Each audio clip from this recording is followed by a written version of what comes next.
Hey guys, yeah, I just thought that I didn't really feel like doing another song today, so I just thought that I would do another video where we're gonna talk a bit about singing. So yeah, we probably won't be doing much singing in today's video. What I just wanted to talk about more so was voice types.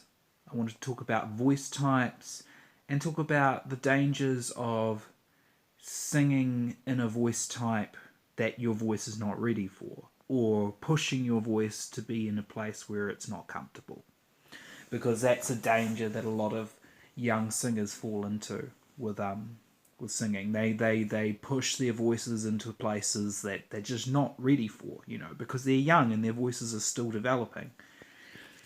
Your most people Everyone's voice is different. Firstly, everyone's voice is different and matures at different rates. But most people's voices don't mature until they're in their 30s and 40s. So, yeah, you've got to be very patient. You've got to be very patient with the voice. You The things you need the most with singing is patience, the willing to experiment, like having a love for it, having the fun, and having the joyful love of singing. And but doing all of that mindfully, doing all of that mindfully, and with good habits. Yeah, because I went through it. I went through the voice type miscategorization or whatever drama for years, and I was singing baritone all through my studies at university when I was doing my degree. Yeah, and the best, and I felt the pressures. I felt the pressures from friends that I wasn't, because I felt that tenor envy, that tenor pressure to be a tenor. So I kind of, I was hearing opinions from people, saying, "Oh, you're a tenor," or "No, you're not." So I was going back and forth between singing different repertoire and stuff like that. So I know all of the struggles. It's only really been in the last few years that my voice has felt like it's settling down, and it's moved up into the tenor space, which is great because it happened organically. But the thing I'm most thankful for is that I had a brilliant teacher who was as much a singing teacher as she was a therapist. And some days I would go to lessons, and we wouldn't sing at all, because she realized that there was clearly a psychological block to me singing at that lesson. So we just talked and we got things off our chest, and it was therapy, it was venting, you know so yeah. Again, this is going to be very rambling and meandering, but yeah, just hoping to give you guys a bit of backstory, give you guys a bit of my story, I guess, with the whole voice type drama stuff. Yeah, but I had a brilliant teacher, and she was always so supportive and so encouraging and so knowledgeable on technique and everything. And I was just I never felt any pressure. I never felt any pressure to sing any particular sort of thing. The only thing I felt, the only thing she wanted from me was to sing with good technique and healthy singing habits, what's comfortable for my voice right at that point. Nothing else. That was the only expectation she had of me. Yeah. And yeah, if I'll name drop her here because I think she's amazing, and some people might know her. Yeah, so Glenise Blake was my singing teacher for a good portion of my degree. Well, actually, the majority of my degree. I had a couple other singing teachers, but mostly it was Glenise. And God, I can't speak highly enough of her.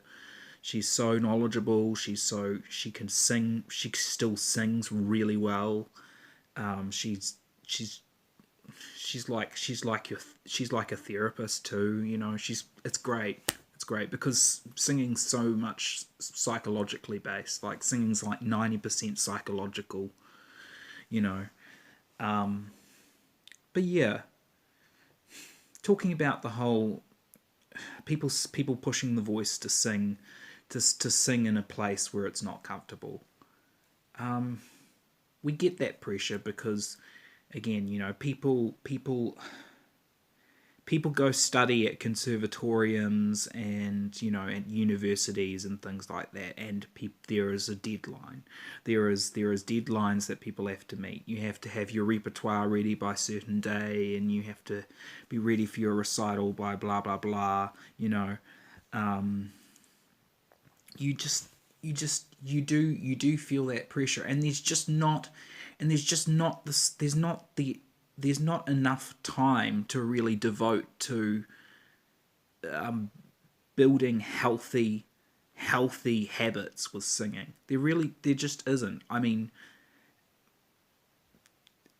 which is why you shouldn't put all the pressure on yourself to get every technical problem ironed out while you're studying, because it's probably not going to happen, because for the most part you're rushing around trying to get everything ready for your big recital at the end of the year or the end of the semester, and you know you don't have the time to really work on these things. You know, you just sort of try and do the best that you can, and you just work with what you've got.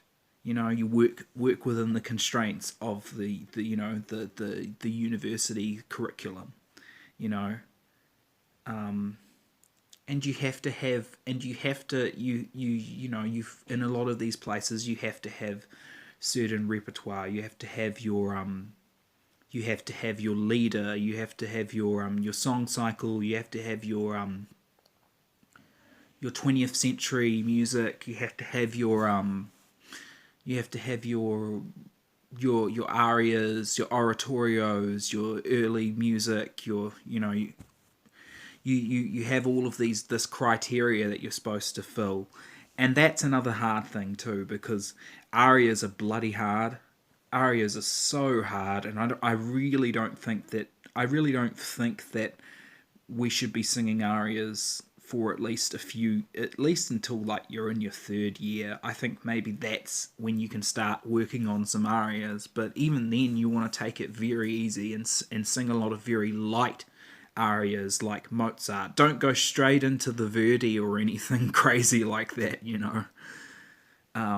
Yeah, that's where you get a lot of the problems, is when you have all of these young singers trying to sing things like Verdi and Puccini when they're just like 18, 19, and their voices are still developing, and it creates a lot of technical problems. It creates a lot of technical problems because they're not allowing the voice the time it needs to develop. Yeah. So yeah, I'm sorry if this video is not really making a whole lot of like coherent sense. I'm just kind of going off the top of my head, you know, saying a bunch of stuff basically.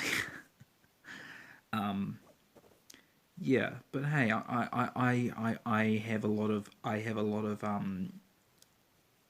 I just want to try and put this out there to try and help people, because I know a lot of people feel pressured, and you shouldn't feel pressured at all.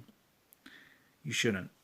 The best place to start at, if you're a young singer and you're studying singing and you're starting with a teacher and stuff, the best place to start is the middle of the voice. That is the best place to start, because you're building that foundation. You're building that healthy middle register. And then as the voice develops, and you either, and as the voice develops, and if it goes lower or if it goes higher, you've got that solid foundation of the middle register to build upon. So yeah,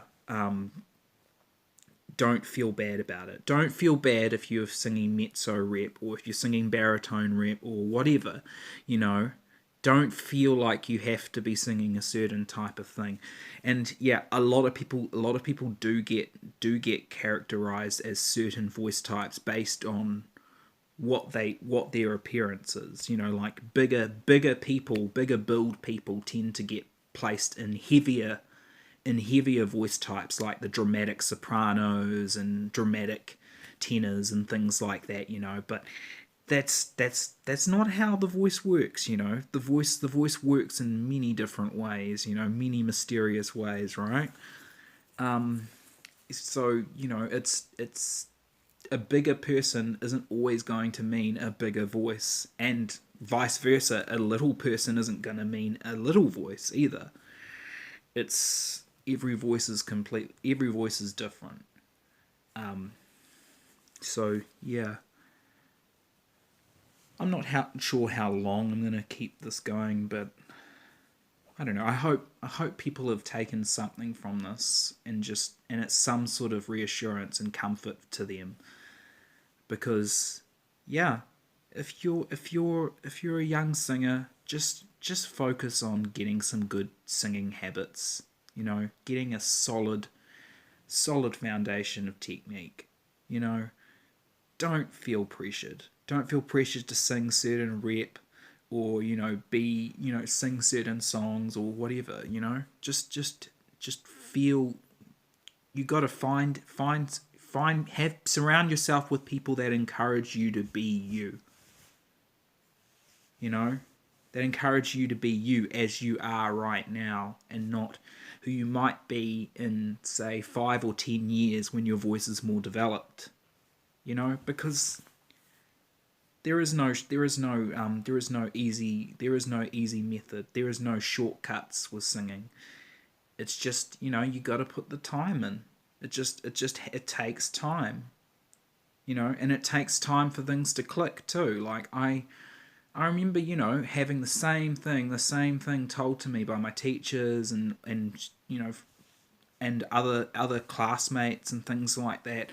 And the way it works is that things don't click for you until they click, you know, because we all take things in differently. We all process information differently. So it can, like, every one of us will be learning at different rates because we learn differently.